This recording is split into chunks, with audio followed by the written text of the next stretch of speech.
pessoal, hoje nós vamos sim agora dar sequência àquele escopo que eu havia proposto de estudo, sobre o livro O Evangelho de João, onde vai dar um olhar mais profundo a respeito da vida de Cristo na Terra, e o olhar de João é um olhar muito profundo. Depois eu tinha a intenção de gravar o que eu vou começar hoje, Atos, onde vai mostrar a igreja primitiva no seu sentido embrionário. Vale a pena você assistir um vídeo nosso intitulado Igreja Doméstica, de volta para casa. Você vai entender isso macro, e também outro vídeo chamado Protesto, a chama que queima a palha, tá? Esses dois vídeos vão servir como complemento a esse que a gente está expondo. E também o segredo por detrás da cortina. Na verdade, 3 vídeos então. Depois de Atos, não sei quantos blocos nós vamos fazer para esgotar esse assunto. Nós vamos para o Pentateuco, os 5 primeiros livros da Bíblia, e depois vamos para 2 epístolas paulinas, Gálatas e Romanos. Eu tenho certeza que vai engrandecer profundamente a sua vida e também vai fortalecer a sua fé, vai fortalecer a sua esperança, Então nós já falamos aí a respeito do Espírito Santo, Já falamos a respeito da dor, da dor e do sofrimento que traz para nós ensinamento, força e honra, por mais paradoxal que seja, Jesus sofreu e depois ele foi honrado, ele recebeu a coroa da justiça, e nós não somos maiores que o Mestre. Então hoje nós vamos começar o estudo do livro de Atos. O livro de Atos foi escrito por Lucas, Lucas foi companheiro de Paulo em muitas das suas viagens missionárias, só que Lucas, ele não é considerado apóstolo. Paulo sim, ele tem a chancela, tem a legitimidade de ser apóstolo, porque Paulo foi testemunha ocular da ressurreição de Cristo. Foi a última pessoa que Cristo apareceu ressurreto, foi para Paulo. Ele apareceu para muitas pessoas, um período de 40 dias até a sua ascensão, mas para Paulo ele apareceu aproximadamente no ano 36 depois de Cristo, tá? São datas aproximadas. Então Paulo tem a legitimidade porque ele viu Jesus ressurreto. Já Lucas não pode ser chamado de apóstolo, porque Lucas não viu Jesus, ele não conheceu Jesus. Lucas era médico e era também um historiador. Ele também foi o autor do livro de Atos, escrito na faixa entre 60 e 80 depois de Cristo, tá bom? Os historiadores não chegaram num consenso a respeito disso, então eles estabelecem uma faixa de tempo. Tanto o Evangelho de Lucas quanto o livro de Atos foram escritos por Lucas, médico, um excelente historiador. O olhar de Lucas é um olhar mais sóbrio, mais equilibrado. Ele distingue muito bem a causa natural de uma doença e a causa espiritual, Então, o Evangelho foi escrito também o livro de Atos, tá bom? Então, só dando esse conceito inicial, vamos iniciar Atos. Como começou a igreja primitiva? E é interessante ponderar que a igreja primitiva, ela viveu dessa maneira que nós vamos estudar por mais de 300 anos. Viveu assim, as pessoas eram unidas, não tinha inveja, não tinha fofoca. Paulo exortava, mesmo à distância. Ele estava preso, ele mandava cartas, ele exortava, ele ensinava, ele apontava o caminho. É mais ou menos esse o escopo que o Ministério Guerreiros da Luz procura fazer. Eu não preciso estar presente para dar exortação, para passar ensino, para dar direção, Não preciso estar presente. Eu posso fazer uma live e reunir todas as minhas ovelhas. Nós temos encontros periódicos na nossa base, onde desfrutamos de uma comunhão maravilhosa, extraordinária, e todos têm meu telefone pessoal, Tendo dúvida, precisando de um conselho, de uma oração, eu estou à disposição, fazem parte da minha prioridade, Então, em primeiro lugar, minha família, os amigos mais próximos, minhas ovelhas. Claro, em primeiro lugar, acima de tudo, Deus, Mas, fora Deus, família, amigos, ovelhas, tá? Então eu procuro responder a elas e a gente dá ensino. Temos as células também, que tem funcionado muito bem. Então hoje você não precisa estar presente para passar o ensino. Através das ferramentas que nós possuímos hoje de internet, você pode passar o ensino à distância. É o que esses vídeos fazem. Então fica com o incentivo aqui. se inscreve no canal, seja um colaborador dessa trincheira, tá bom? Esses vídeos são de graça, eu não cobro nada para fazer isso, eu faço para a honra de Deus, para abençoar a sua vida. É claro que demanda tempo, demanda trabalho, demanda investimento, esse equipamento aqui todo é novo, então precisa ter investimento para isso nessa trincheira, né? Então, se você for tocado pelo Espírito Santo, você pode ser um mantenedor desse ministério, não tem taxa de valor, não tem carnê, você colabora segundo a sua prosperidade. Tá? Um mês você está apertado, você não dá nada. Um mês você dá 50, outro mês você dá 100. Enfim, o que Deus colocar no seu coração, tá bom? Mas é grátis, tá? O meu principal objetivo é edificar vidas, não é ganhar dinheiro, mas é edificar vidas. É claro que eu preciso do dinheiro para viver, já disse isso, mas eu não vivo pelo dinheiro. Então a igreja primitiva, ela viveu por mais de 300 anos dessa maneira que a gente vai ensinar agora.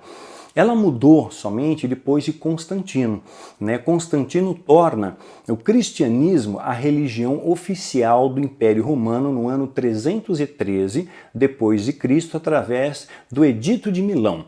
Posteriormente, o Edito de Milão, ele é fortalecido, ele é chancelado no Concílio de Niceia, na Turquia, onde são também escolhidos os livros canônicos, aqueles que são considerados inspirados pelo Espírito Santo. Por isso que a Bíblia Católica tem mais livros do que a Bíblia Evangélica. Foi uma escolha ali de Constantino no Concílio de Niceia. Você já deve ter ouvido falar do Código da Bíblia, o livro Código da Bíblia. Sim, a Bíblia tem códigos, é fato. Mas para o código estar completo, teria que haver 77 livros. Não temos esses livros. Muitos foram considerados apócrifos. O que é apócrifo? É um livro que não é considerado inspirado pelo Espírito Santo, como o livro de Enoque, por exemplo, é considerado apócrifo, né? Apenas citando um exemplo.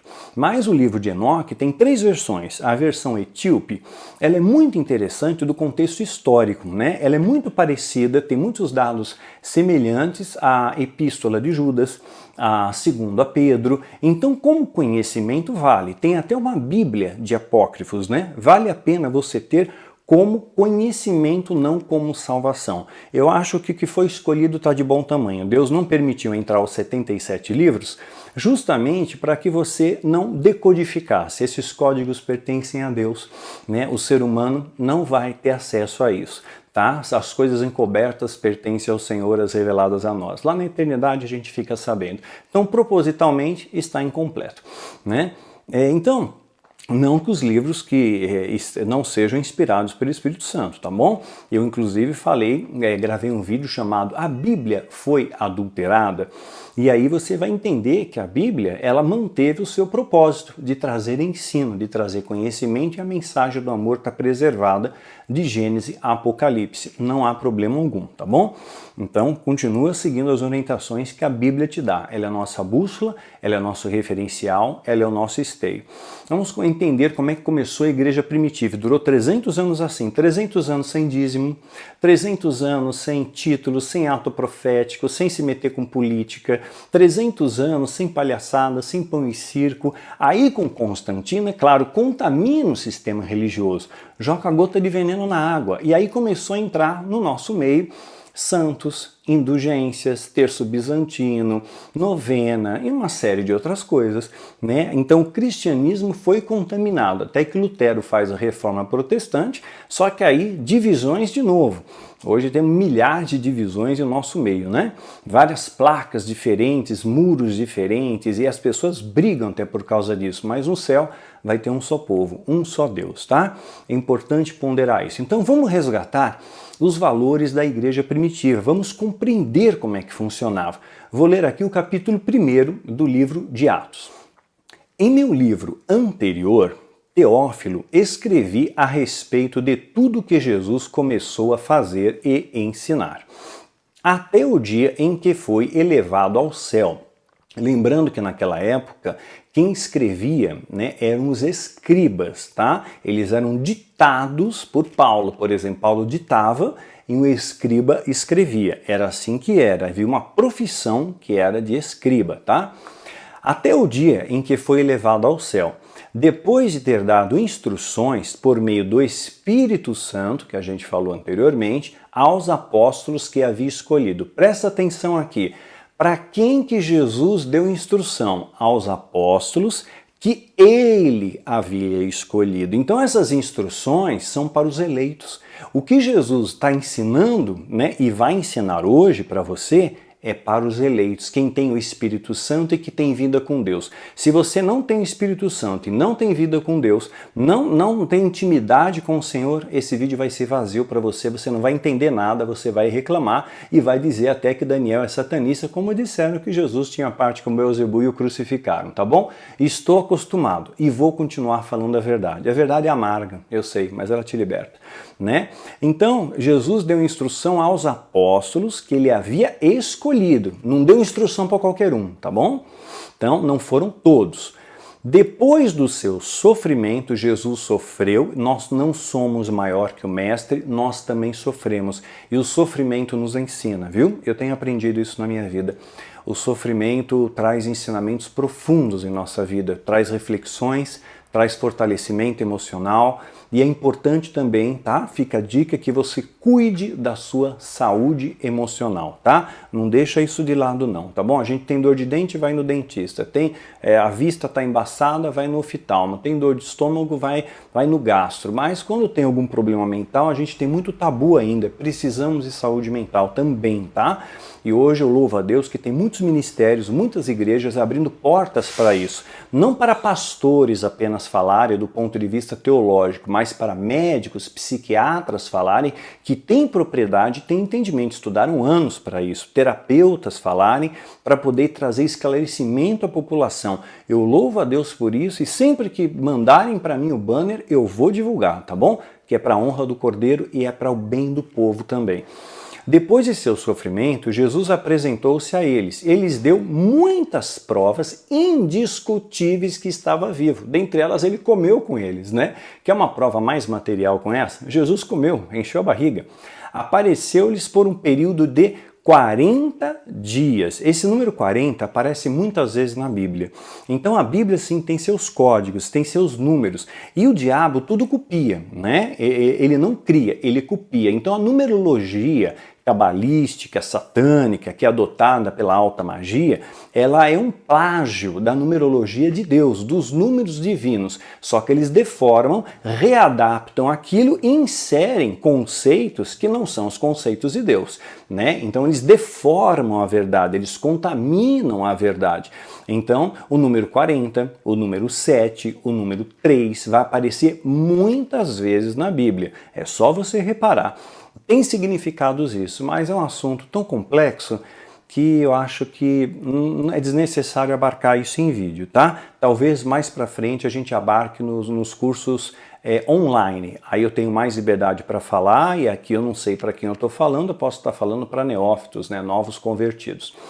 Então apareceu-lhe por um período de 40 dias, falando acerca do reino de Deus. Jesus insistiu de falar sobre o reino, é para lá que nós vamos. Aqui nós somos peregrinos, né?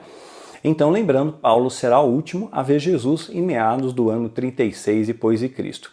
Certa ocasião, enquanto comia com eles, Jesus deu-lhes esta ordem, presta atenção, não saiam de Jerusalém. O que Jesus está dizendo? Fica junto. Igreja de Cristo, me escuta. Vamos ficar junto. Chega de divisão, chega de mimimi, não tem mais tempo para isso, fica junto. Orais uns pelos outros, não aponte o dedo, estenda a mão, acolha, abrace. Talvez amanhã não dê mais tempo. Fiquemos juntos. Que você possa ficar junto conosco nessa trincheira de fé. Que você ore por nós, seja o mantenedor e divulgador desses vídeos, tá? Nós temos que ficar juntos. Tudo que eu tiver para falar, eu vou falar. Tudo que eu souber, eu vou partilhar com vocês. Todas as estratégias que Deus me der, eu vou dividir com vocês, né? Quando for o momento, né? Não é o momento ainda, tá? Estocar alimento, né? Não aceito biochip, né? A igreja vai ser arrebatada, né? Eu não sei a data, tá bom? Mas nós contemplamos os sinais. Eu sempre vou sinalizar para vocês, tá bom? Continuem seguindo o Daniel nas redes sociais e aqui no Instagram, no Facebook, na fanpage e também no YouTube. eu vou estar dando direções para você sóbrias, sem sensacionalismo. Eu vejo muitos canais do YouTube, para ganhar visibilidade, fazem a matérias sensacionalistas. Eu não quero isso, eu quero realidade. Realidade, pé no chão. Temos que ficar juntos, tá bom? Não saiam de Jerusalém, mas esperem pela promessa. Nós temos uma promessa, tá? Vamos aguardar. Jesus está voltando. E meu pai, de meu pai ao qual lhe falei. Pois João batizou com água, João Batista que ele está falando aqui, tá? Dentro de poucos dias vocês serão batizados com o Espírito Santo. Jesus já estava avisando, viria um outro Consolador. Então, os que estavam reunidos lhe perguntaram: Senhor, é esse o tempo que vai restaurar Israel? Falei isso também no Evangelho de João, né? E eles respondeu: não lhes compete saber os tempos ou as datas que o Pai estabeleceu para a sua própria autoridade. Tudo tem seu tempo. Nós podemos contemplar os sinais, mas marcar a data não. O satanismo tem como alvo 2023 começar realmente o bicho pegar. 2023 o bicho pegaria, pelo calendário do satanismo. Eu não gosto de falar de datas, tá bom? 2018 seria um start, eles posicionariam as peças no tabuleiro, tá bom? E eles vão fazer um preparo até 2023, onde a coisa vai eclodir. Poderá surgir uma terceira guerra mundial, poderá haver fome sobre a terra, pestes sobre a terra, pandemias para diminuir a população. Nesse momento eu creio que a igreja será arrebatada. Agora veja bem, não estou marcando data, tá bom? Vai dizer, Daniel disse. Não disse coisa nenhuma.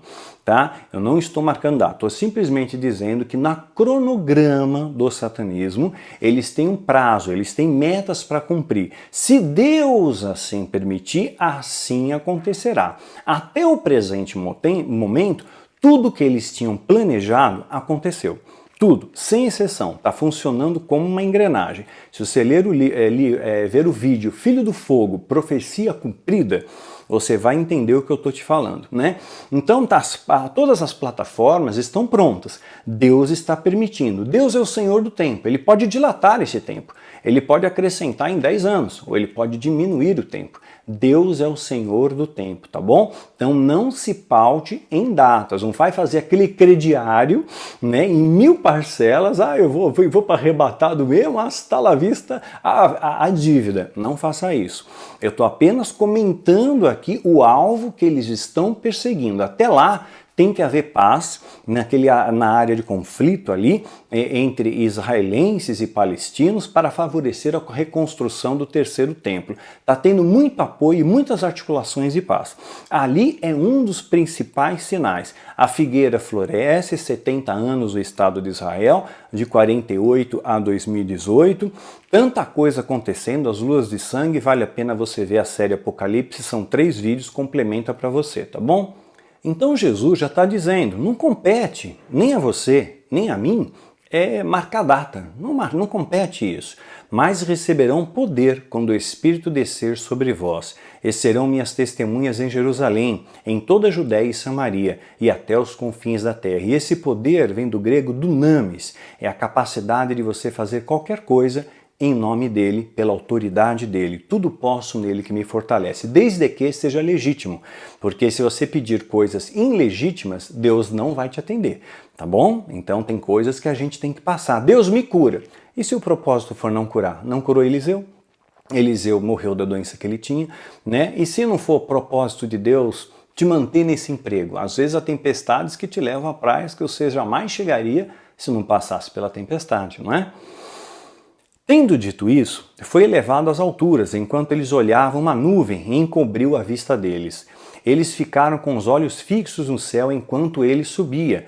Olha só, de repente surgiram diante deles 2 homens vestidos de branco. Lembra que 2 homens estavam tomando conta do sepulcro provisório de Jesus? Um numa ponta, outro na ponta, uma cabeceira, outro nos pés ali. Seriam os 2 homens? Seriam esses 2 homens, esses 2 anjos também, que estão subindo agora? Pois é. De repente surgiram 2 homens vestidos de branco e lhe disseram, né? Os anjos disseram, Galileus, por que vocês estão olhando para o céu? Esse mesmo Jesus que dentre vós foi levado ao céu voltará da mesma forma como viram subir. É promessa, os anjos sabem, viu? Os anjos disseram e eles sabem, inclusive os anjos caídos, eles também sabem, tá? Leia a História de Mitre. Vou pôr aqui de novo o livro para que você guarde. Já está sendo vendido em vários locais. Vai sacudir os seus valores. A História de Mitre é um livro um pouquinho perturbador, né? Ele está até classificado como terror e, pela graça de Deus, na Amazon, pelo menos enquanto eu estou gravando esse vídeo, ele já está em primeiro lugar dos livros mais vendidos em e-book do mundo. A Amazon tem no mundo inteiro milhares de títulos. Eu estou na frente do Stephen King, que está em segundo lugar, né? E o Nephilim está em quarto lugar. Então, toda a honra e toda a glória a Deus. Por enquanto, até quando eu gravo esse vídeo, ele se mantém em primeiro lugar já há 4 dias na Amazon, né? Pensando que são milhares de títulos e para você enaltecer um, realmente, né, é honra do Cordeiro. É só Deus que pode fazer isso. Então, louvado seja o Senhor e eu divido essa láurea com cada um de vocês, viu? Que não fosse as preces dos justos, nós não teríamos a capacitação do Espírito Santo também, né? Então, aí continua. Mas eles voltaram para Jerusalém, vindo ao monte chamado das Oliveiras, que fica perto da cidade, cerca de 1 quilômetro, local que muitas vezes Jesus ia para orar, para ensinar. Quando chegaram, subiram ao aposento que estavam hospedados. Acharam-se presentes Pedro, João, Tiago e André, Filipe, Tomé, Bartolomeu e Mateus, Tiago, filho de Alfeu, Simão, o Zelote e Judas, filho de Tiago. Todos eles se reuniam sempre em oração. Tá vendo como é que a igreja era? Se reunia para orar, não se reunia para vender objeto mágico, profético, ungido, água do Jordão, nada disso. Simplesmente eles oravam. É isso que traz poder para você, tá? Reunião que não tem oração, só fala em prosperidade, cai fora. Tô te avisando. Tá bom? Depois não diga que não foi avisado, tá? Você é indesculpável quando você conhece a verdade e continua praticando a mentira. Presta atenção nisso. Todos eles se reuniram em oração com as mulheres, inclusive Maria, sem preconceito, tá vendo? Maria, mãe de Jesus, e com os irmãos de Jesus. Naqueles dias, Pedro levantou-se entre os irmãos, um grupo de cerca de 120 pessoas. Irmãos, era necessário que cumprisse a Escritura, do Espírito Santo predisse pela boca de Davi, a respeito de Judas, que serviu de guia para os que prenderam Jesus. E foi contado como um dos nossos e teve participação nesse ministério. Então Judas teve participação, mas alguém tem que substituir. São 12. 12 é outro número que a Bíblia fala muito. 12 tribos, 12 apóstolos, fala no Apocalipse também, 12 pérolas, né? Com a recompensa que recebeu pelo seu pecado, Judas comprou um campo. Ali caiu de cabeça e seu corpo partiu-se no meio e as suas vísceras se derramaram. Todos em Jerusalém ficaram sabendo disso, de modo que a língua deles, nesse campo passou a se chamar a Acelmada, isso é, campo de sangue. Porque prosseguiu Pedro, está escrito no livro de Salmos, né? Fique deserto o seu lugar e não haja ninguém que nele habite. E ainda que outro ocupe o seu lugar. Então Pedro sabia que tinha que ocupar o lugar, tinha que ter um 12º apóstolo. Quem seria? Vai ser Paulo, mas eles não sabiam disso ainda. Nós não sabemos todas as coisas. Pedro está se referindo ao Salmo 109. Vou ler para vocês. Retribui-me o bem com o mal. Que novidade, né? Vê como é antigo isso?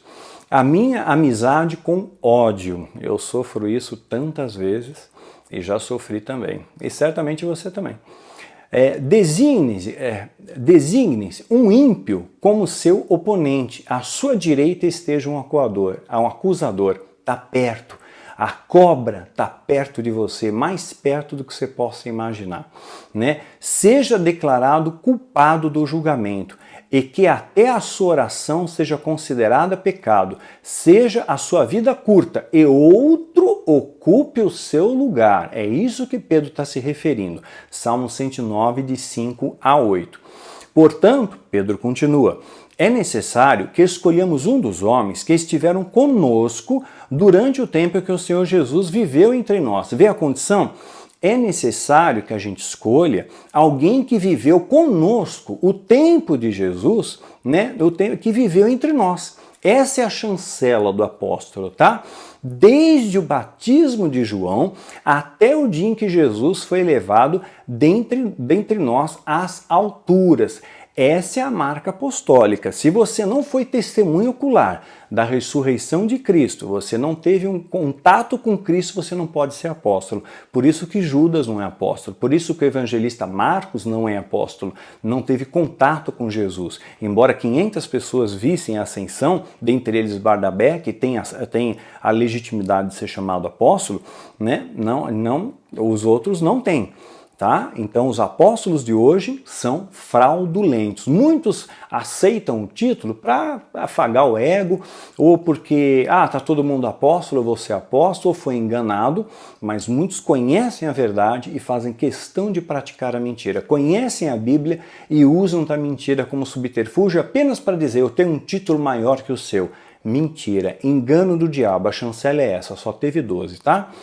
É preciso que um deles esteja conosco, testemunha da sua ressurreição. Pedro reforça, é preciso que seja conosco testemunha ocular da ressurreição. Os apóstolos de hoje foram testemunhas oculares da ressurreição? Não foram. Então não são apóstolos, não dê ouvidos a eles, tá? Fica a dica. Estou comprando uma briga enorme com isso, mas eu vou falar a verdade sempre, até que Deus termine a minha missão e me leve. Aí vai ficar registro do vídeo, então o diabo não pode calar essa palavra. Então, indicaram 2 nomes, José, chamado Barsabás, também conhecido como Justo, e Matias. Depois oraram, tu, Senhor, conheces o coração de todos, mostra-nos qual desses 2 tens escolhido para assumir esse ministério apostólico que Judas abandonou, indo para o lugar que lhe é devido. Vê que o Pedro aqui não ousa dizer indo para o Hades, indo para o inferno, indo para o lugar que lhe é devido. Olha a cautela, não julga. O local devido, quem decide é Deus, não é homens, tá? Presta atenção nisso. Não ousou dizer, só Deus pode julgar. Então tiraram sortes, e a sorte caiu sobre Matias. Nunca mais a gente vai ouvir falar desse Matias, né? Assim ele foi acrescentado aos 11 apóstolos. Atos capítulo 1, de 1 a 26. Nunca mais se ouve Matias. Essa questão de tirar sorte era um costume de época, tá? Nós temos que entender hoje. Senão você vai lá, tira sorte, você abre a Bíblia, Deus dá uma palavra, aí tá lá, enforca-te, falando de Judas. Vai lá e te enforca. Aí você, não, alguma coisa tá errado, vou abrir de novo. Vá e faz o mesmo. Não. Né? Não fica fazendo mandinga gospel, tá? Deus esse ensina ou não, ele vai falar no seu coração, tá bom? Ele fala no louvor, fala na palavra, fala nesse vídeo. Pode usar alguém para falar com você? Pode, se trouxer paz no seu coração, porque tem muita profetada por aí. Seja prudente, seja sábio, né? Então, vamos aqui agora para Atos capítulo 2. Estão percebendo que eu estou sumariando, né? Eu estou compactando o que há de mais importante em cada capítulo para que você cresça e você tenha um panorama do livro de Atos e como começou a igreja primitiva. É muito importante que você saiba disso. Esses valores se perderam no tempo. Eu quero resgatar esses valores e eu quero que você tenha uma vida plena, uma vida em abundância. Atos 2. Chegando o dia de Pentecostes, era a promessa de Deus, lembra? Estavam todos reunidos num só lugar. Eles obedeceram. E quanta gente não obedece? Deus manda fazer e não obedece. Se Deus mandar, você faz. Por mais paradoxal que seja, por mais estranho que seja, se Deus mandou, você faz. Tocou no seu coração, você faz, tá bom? Seja o que for. Nós temos que estar juntos. De repente veio do céu um som como de um vento muito forte e encheu toda a casa a qual estavam sentados. E olha só, e viram que parecia línguas, parecia, não eram literal, tá? Línguas partidas como fogo. Lembra a representação do Espírito que nós falamos no passado? No vídeo passado? Retrasado, melhor dizendo? Ele é representado pelo ar, pelo fogo, né? Então viram línguas como línguas de fogo, que se repararam e pousaram sobre cada um deles. Todos ficaram cheios do Espírito Santo. Presta atenção. e começaram a falar noutras línguas. Eles não estavam falando uma língua incompreensível. A língua tem o poder de comunicar, né? Então não é uma torre de Babel que cada um fala e ninguém se entende, tá? É uma língua que comunica, que transmite uma informação. Isso é o falar em línguas. Falar sirianda lá na praia, lava sunga, lava saia, samambaia, né, chacaramanaia, isso não muda a vida de ninguém, tá bom? Pode servir como edificação pessoal, mas não no coletivo, senão a gente vai trazer a Babel para dentro da igreja. Isso é estratégia do diabo, foi plantado na década de 90 e década de 80 e 90 foi plantado muito isso em nosso meio, tá bom? Eu sei o que eu estou falando. Né? Dá uma olhada no vídeo do Mário Persona, falar na língua dos anjos, fica a dica aí para você, e eu já falei num vídeo sobre isso também. E começaram a falar em outras línguas conforme o Espírito capacitava. Que língua era essa? Havia em Jerusalém judeus, tementes a Deus, vindo de todas as nações do mundo, era festa. Ouvindo esse som, ajuntou-se uma multidão e ficou perplexa, pois cada um ouvia falar em sua própria língua, tá vendo? Comunicando. É como se de repente você falasse japonês para evangelizar no Japão, né? É uma língua que comunica. Atônitos e maravilhados, eles perguntaram: acaso não são esses galileus, todos esses homens que estão falando? Como é que eles falam a minha língua? E essa eles estavam atônitos por causa disso. Então, como os ouvimos, cada um de nós em nossa própria língua materna? Como é que eles sabem falar o nosso idioma? Pardos, medos, elamitas, habitantes da Mesopotâmia, Judéia, Capadócia, Ponto de província da Ásia, Frígida, Panfilha, Egito, das partes da Líbia, província de Cirene, visitantes de Roma, tanto judeus como convertidos ao judaísmo, cretenses e árabes, nós ouvimos declarar as maravilhas de Deus em nossa própria língua. Olha quantas línguas haviam lá.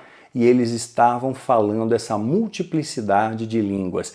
Esse é o dom do Espírito Santo. Ele te capacita a realizar coisas que você não pode. Ele pode capacitar a te dar um idioma e você evangelizar. Ele pode te dar direção, ele é o conselheiro e é tantas coisas que a gente já estudou, né? Atônitos, perpétuos, todos perguntavam uns aos outros: o que significa isso? E eu diria para você, isso significa que Deus está derramando poder a eles? Significa. Alguns, todavia, zombavam deles e diziam: eles beberam vinho demais. Sempre tem um espírito de porco, sempre tem um ignorante que não compreende o poder de Deus e julga. As pessoas são muito prontas a falar e tardias a ouvir. A Bíblia fala o contrário, né? Seja pronto a ouvir e tardio no falar. O crente fala demais, julga demais e por isso erra demais e não é abençoado. Simples assim, para de fazer fofoca. Jesus está vendo, está sondando o seu coração, viu? Então Pedro levantou-se com os 11, em alta voz dirigiu-se à multidão. Pedro quis explicar: homens da Judéia e todos que vivem em Jerusalém, deixe-me explicar isso. Ouçam com atenção, presta atenção no que Pedro vai dizer. Ele fala ainda: ouçam com atenção. Esses homens não estão bêbados como vocês supõem. Ainda são 9 horas da manhã. Era cedo. Como é que eles iam estar bem embriagados? Pelo contrário, isso é o que foi predito pelo profeta Joel. Nos últimos dias, nos últimos dias, diz Deus, derramarei do meu espírito sobre todos os povos, não sobre alguns, não sobre judeus e gentios, sobre mim e sobre você, todos os povos, e seus filhos e as suas filhas, sem preconceito, tá? Às vezes a mulher não pode nem pegar um microfone, né?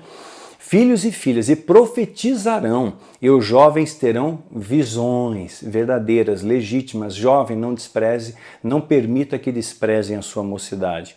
E os velhos terão sonhos. Respeite os anciãos, tá? Eles têm mais experiência do que você. Ouça o que eles têm a dizer. Um pouco mais à frente.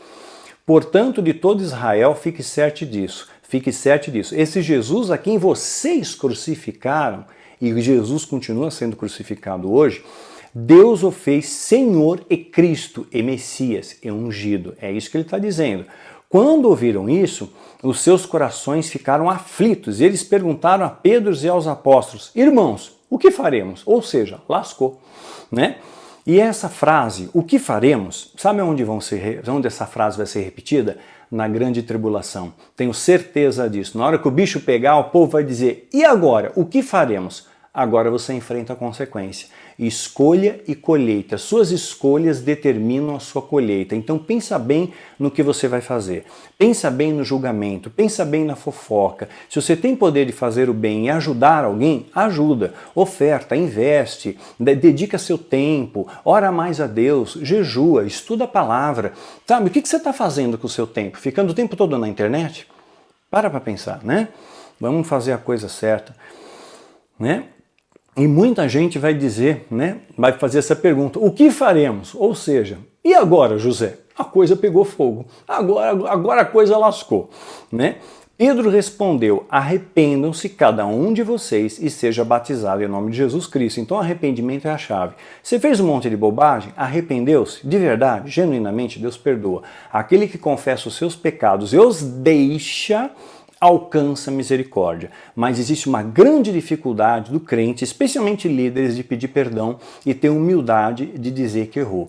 Então, esse orgulho precede a queda. Lamentavelmente, muitos desses crentes que fazem alaridos em microfones, deputados e tal, vão ficar aqui, tenho certeza disso. Perdão dos seus pecados e receberão o dom do Espírito Santo, para que pois a promessa é para vocês, a promessa é para você, é para mim, para os seus filhos e para todos que estão longe, para todos quantos o Senhor, o nosso Deus, chamar, para todo mundo, para todos nós. Com muitas outras palavras o advertia e insistia com eles, salvem-se dessa geração corrompida. E eu faço minhas as palavras de Pedro, meu irmão, minha irmã, salve-se dessa geração corrompida.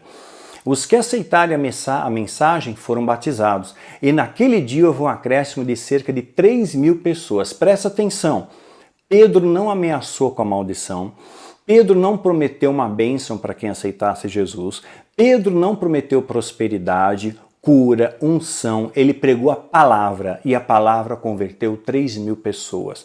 Isso aqui é amor. Quando você vai na igreja querendo a prosperidade, unção, poder, o escambau, comprar droga ungida, não é amor, é interesse, então não valeu, tá bom? Você é um falso crente, tá? Desculpa te falar a verdade, você nunca teve uma experiência com Cristo e nunca vai ter uma experiência com o Espírito Santo enquanto você não se arrepender genuinamente, de verdade, né? E buscar a Deus por amor e não por interesse. Buscar o Senhor das bênçãos e não as bênçãos do Senhor. É isso que tem me mantido em pé. E isso daí faz com que você tenha uma intimidade extraordinária com Deus e te dá experiências incríveis com Deus. Então não se furte disso, tá? Seja um crente verdadeiro. Eu sei que nessa época o amor está esfriando, o remanescente fiel é pequeno, mas você pode fazer parte desse remanescente fiel. Fica a dica. Continuando. Eles se dedicaram a quê? Ao ensino dos apóstolos, ao ensino verdadeiro, não palhaçada, não presepada, não pão e circo, né? E a comunhão de verdade, unidos, que amam ao próximo como a ti mesmo, tá? Não odeia o próximo, não tem inveja do próximo, o próximo prospera, você tem inveja, o próximo está passando uma dificuldade e você regozija, chorai com os que choram e se alegrai com os que celebram, é assim que é o evangelho verdadeiro, né? E a comunhão, o partir do pão, dividir o que você tem com quem não tem. Partilha, divide, tá? E as orações, sempre orações, é aquilo que eu já falei antes para vocês, né? Palavra, oração, adoração, vai gerar amor, fé e esperança. Isso aqui está em Atos capítulo 2, de 1 a 47, claro que eu estou resumindo. Vamos dar uma olhadinha em Atos 3, dá para a gente ir até lá, dá para chegar a concluir esse bloco. Certo dia, Pedro e João estavam subindo ao templo na hora da oração, às 3 da tarde, hora da oração. Às 3 da tarde, Jesus teve vitória na cruz. Está lembrando que os números são muito interessantes na Bíblia? Estava sendo levado para a porta do templo, chamada Formosa, um aleijado de nascença, que ali era colocado todos os dias para pedir esmola aos que entravam no templo. Vendo Pedro e João, que iam entrar no pátio do templo, pediu-lhes esmola, né? Ele fez o que ele fazia todo dia. Pedro e João olharam bem para ele e então Pedro disse, olhe para nós, eu sou rico por acaso? É isso que Pedro está dizendo. Minha túnica é luxuosa, eu tenho Rolex na mão, eu não tenho dinheiro. Mas Pedro continua. Isso é o mais importante. O homem olhou para ele com atenção, esperando receber deles alguma coisa. Quem sabe rola uma moeda. Pedro disse: não tenho prata nem ouro, mas o que tenho eu te dou. Em nome de Jesus Cristo, o Nazareno, ande. Ele deu a cura. Né? Segurando pela mão direita, ajudou a levantar-se. Imediatamente os seus pés e os seus tornozelos do homem ficaram firmes. E num salto pôs-se em pé e começou a andar. Depois entrou com eles no pátio do templo, andando, saltando e louvando a Deus. Atos 3, de 1 a 26. Esse é o poder do Espírito Santo, tá? Mediante a aprovação de Deus. Pedro, ele vai pregar a multidão atônita. Eles ficaram atônita com aquilo, então estou pulando essa etapa. Prega aquela multidão atônita. E nessas pregações, mais uma vez, sem ameaças, sem maldições, sem promessas de uma vida fácil, sem prometer cura, unção, libertação, só amor, 3.000 se converteram, né? É importante isso lembrar. Isso começa a incomodar. Por quê? Porque o evangelho puro e verdadeiro está sendo anunciado, a verdade está sendo anunciada, a luz incomoda. Quando você falar da luz, muita gente vai se incomodar, inclusive o motoqueiro. Antes, Pedro era um mero pescador, rústico e mero pescador, uma pessoa simples. Antes você era aquele crente de arquibancada, você era o crente esquenta-banco, você não fazia nada, né? Aí você resolveu agir, você resolveu viver o evangelho, resolveu levantar do banco e praticar o evangelho e ousar falar a verdade, ousar ir contra o sistema. Sabe o que vai acontecer? Quando você começa a viver a Cristo, você vai mexer com um verdadeiro vespeiro dentro da própria igreja. Não vai ser o satanista que vai te atacar, não é o adorador do Baal, é o falso profeta, é o falso irmão, é o fariseu, é o escriba do nosso século. E esse é o problema que Jesus tinha, esse é o problema que Paulo tinha, esse é o problema que eu tenho, esse é o problema que você vai ter. Mas agora, Pedro, né, o aluno, virou professor, mudou as coisas, né? Uma vez aluno, outra vez professor. E com tremenda autoridade e sabedoria tinha Pedro. Atos capítulo 4. Enquanto Pedro e João falavam ao povo, chegaram os sacerdotes. Claro, para quê, né? Para ver o que está acontecendo. Chegaram os sacerdotes, né? E o capitão da guarda do templo dos saduceus. E estavam muito perturbados. Por quê? Pedro ensinava a verdade. Porque Pedro estava fazendo sinais, Pedro estava falando de Jesus, está incomodando, claro, se você falar a verdade num sistema culturado pela mentira, vai incomodar. Vê se chama o Daniel para algum congresso. Pergunta para o seu pastor, vai ter um congresso de batalha espiritual, de cura e libertação, sei lá, profético, escambau. Pastor, você não vai convidar o Daniel? Não, ele é satanista. Pode perguntar, ele vai dizer isso. Sabe por quê? Porque eu vou falar a verdade. Eu vou destoar no meio disso. Vai todo mundo, eles combinam que vão falar e eu vou simplesmente falar o que Jesus mandar. Vai destoar. Então, como o Daniel destoa, não chamo o Daniel. Eu dou graças a Deus que eu não faço pacto com lobos, eu não negocio a minha fé com ninguém. Eu prefiro anunciar a verdade para você através dos vídeos, através dos livros, através dos cursos online, através dos cursos presenciais, do que fazer pacto com lobos. Em 2008 foi o último congresso que eu fui e nunca mais fui, porque fizeram uma proposta absurda para mim e eu fiquei indignado com isso e acabou, chega. Né? Então, eu não vou nem falar disso, já falei isso outras vezes, melhor não ficar nervoso. Né? E eles estavam muito perturbados porque os apóstolos estavam ensinando o povo, olha só, porque estavam ensinando, e proclamando em Jesus a ressurreição dos mortos. Agarraram Pedro e João e, como já estava anoitecendo, os colocaram na prisão até o dia seguinte. Enquanto você não incomoda ninguém, está tudo bem, está incomodando, vai para a prisão. Né? Pois é, como pescador, Pedro não incomodava, ninguém prendia ele, mas agora ele saiu da Matrix, agora ele tem autoridade, agora ele fala a verdade, põe na prisão, né?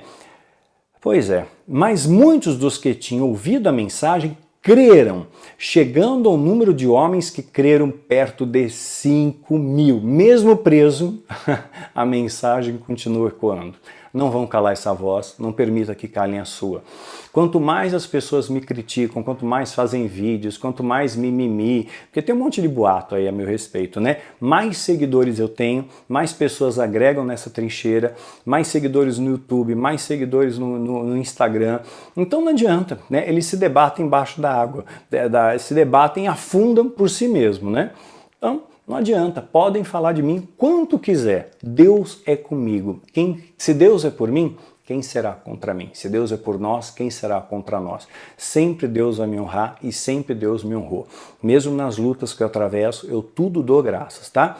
No dia seguinte, as autoridades e os líderes religiosos e os mestres da lei, mestres, não estou falando qualquer um, mestre que conhecia a Bíblia, conhecia o Velho Testamento, o guardião da lei, reuniram-se em Jerusalém. Estava ali Anás, filho do sumo sacerdote, bem como Caifás, João, Alexandre e todos os que eram da família do sumo sacerdote. Mandaram trazer Pedro e João diante deles e começaram a interrogá-los. Com que poder ou em nome de quem vocês fazem isso? Eles começaram a interrogá-lo. Então, chamando-os novamente, ordenaram que não falassem nem ensinassem o nome de Jesus. Já falaram isso para mim. Não conta para o povo, Daniel, dízimo, apostolado, não fala sobre essas coisas. Profeta do Novo Testamento não diz isso. Veja um vídeo meu, profeta do Novo Testamento, você vai entender o porquê. Não fala disso, é proibido falar sobre isso, porque isso é o nosso ganha-pão. Então, como eu estou mexendo no ganha-pão do sistema, o sistema fica assim, você tem que ofertar sim. Tá? A igreja precisa de manutenção, tá? O evangelho precisa de manutenção, mas é por amor, tá? Por amor, não por obrigação, não carnê, não taxa, não colocando um bloco lá de devedores do dízimo. Isso é uma vergonha, como dizia Boris Casoy, tá bom? Então, mas Pedro e João responderam: julguem os senhores mesmos, se é justo aos olhos de Deus obedecer aos senhores e não a Deus. A quem você agrada? Olha o que Pedro e João disseram. Pensem vocês que estão me acusando. É justo aos olhos de Deus, não aos olhos do homem, né? Obedecer aos senhores, aos mestres da lei, né? E não obedecer a Deus. É melhor obedecer a Deus, ou melhor obedecer do que sacrificar. Essa foi a minha escolha. Eu não me arrependo. Eu obedeço a Deus. Eu não faço pacto com lobos. Eu não estou aqui para agradar ninguém. Estou aqui para agradar Ele. Eu sei que às vezes coisas eu falo é indigesta para você. Talvez você não concorde comigo. Não importa. Eu estou fazendo para agradar a Deus. Um dia você vai entender. Quando você tiver o Espírito Santo, você vai entender. Então eu vou encerrar esse vídeo com uma pergunta. A quem você quer agradar? Qual é o Senhor da sua vida? Porque aonde está seu coração, ali também está seu tesouro. É isso. Até o próximo vídeo do livro do Evangelho de Atos. Que Deus te abençoe e te guarde. Até mais, gente.